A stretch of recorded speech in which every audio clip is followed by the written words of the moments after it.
እነዚህን ካየህ በኋላ ለካናዳ ያለ ሐሳብ ይቀየራል። እንኳን ወደ ቻናሌ በደህና መጡ። ዛሬ ስለ ካናዳ ብዙ ሰዎች የማያውቁትን አስገራሚ እውነታዎች እንመለከታለን። ትልቅ መሬት፣ ተፈጥሯዊ ውበት እና አስደናቂ ታሪክ እስከ መጨረሻው ቆይ።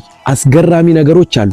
ካናዳ በዓለማችን ላይ ካሉ ሐይቆች ከ50% በላይ ያላት አገር ናት። ይህም ማለት በዓለማችን ከሚገኙ ሐይቆች ከግማሽ በላይ ያለው በካናዳ ነው ማለት ነው። ካናዳ በስፋት ትልቅ ቢሆንም ህዝቧ ግን ትንሽ ነው። ይህም ማለት ብዙ ክፍት መሬት ቦታ አለ ማለት ነው።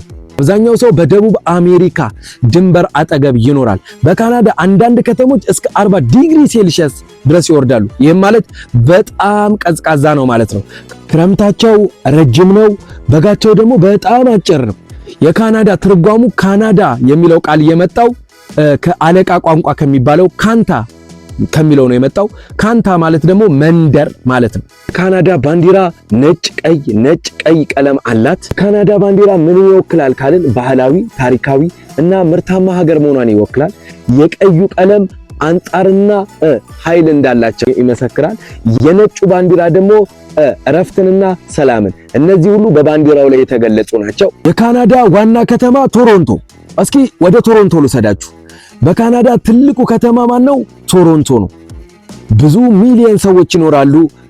እሷም ኢኮኖሚያዊ፣ ንግዳዊና የፋይናንስ ማዕከል ናት። ቶሮንቶ በዓለማችን ባህላዊ ልዩነት ያላት ከተማ አንዷ ናት። ከ200 በላይ ቋንቋዎች ይነገራሉ።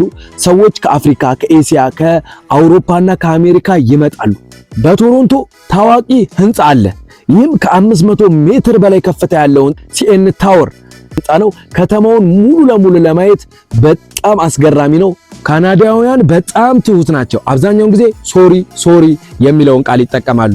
በካናዳ 2 ቋንቋዎች ነው የሚነገሩት፣ እንግሊዘኛ፣ በአንዳንድ አካባቢዎች ደግሞ ፈረንሳይኛ ይናገራሉ። የካናዳ ታዋቂው ምግብ ፑቲን የተባለ ምግብ ነው። ፍራይስ፣ ቺዝ እና ሶስ አለው። ከፍተኛ ተፈጥሮ ያላት ሀገር ማናት ቢባል ካናዳ ነች። ካናዳ በተፈጥሮ ውበት የተሞላች ነች። በተራሮች፣ በደኖች፣ በሐይቆች፣ በተለያዩ ነገሮች የተሞላች ነች።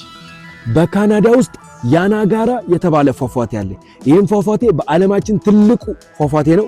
በካናዳና በዩናይትድ ስቴትስ ኦፍ ድንበር ላይ ይገኛል። በዓለማችን ሚሊዮኖች ቱሪስቶች ይጎበኙታል። በጣም ኃይለኛ የውሃ ፍሰት ያለበት ፏፏቴ ነው። ካናዳ በጣም ረጅሙ ዳርቻ ያለው የት ነው ካላችሁ ካናዳ ነው። ካናዳ አንዳንድ ቦታዎች ላይ የሰማይ ብርሃን አለ፣ ኖርዘርን ላይት ይታያል ማለት ነው። በጣም እጅግ ውብ ነው፣ በጣም ያምራል። የካናዳ ሰዎች በሆኪ በጣም ይወዳሉ። ሆኪ ይህም እንደ ብሔራዊ ጨዋታ ተደርጎ ይወሰዳል። ሆኪ በካናዳ ውስጥ በጣም የተወደደ ስፖርት ነው። ይህም በአማርኛ ሲተረጎም የበረዶ ሆኪ ተብሎ ይጠራል።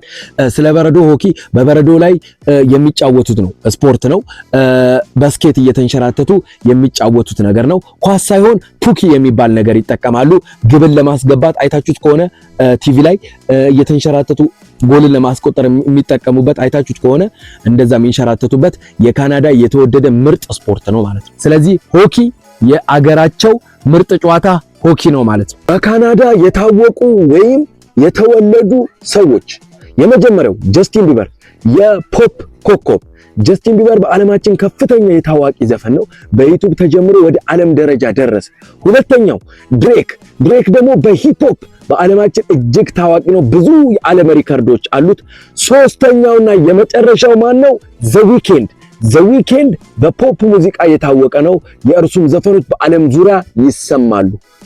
በካናዳ ውስጥ ያሉ አስፈሪና አስደንጋጭ የሚያስገርሙ ቦታዎች የመጀመሪያው ክሬግ ዳሮክ። ይህም ቤተ መንግስት ነው። በቪክቶሪያ ይገኛል። ሰዎች በሌሊት ድምፅ እና ያልታወቁ እርምጃዎች እንደሚሰሙ ይናገራሉ።